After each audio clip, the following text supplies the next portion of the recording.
Hi friends, ఈరోజు నేనైతే కనుక హైదరాబాద్ వినాయకుని చూద్దాం వచ్చాను. మీకు కూడా చూపిస్తాను అండి.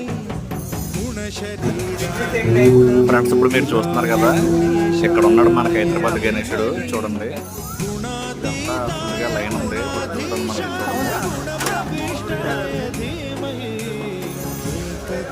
ఎర్లీ మార్నింగ్ ఎవరు ఉంటారు అనుకున్నా కానీ చాలా లైన్ అయితే ఉంది ఫ్రెండ్స్. చూడండి.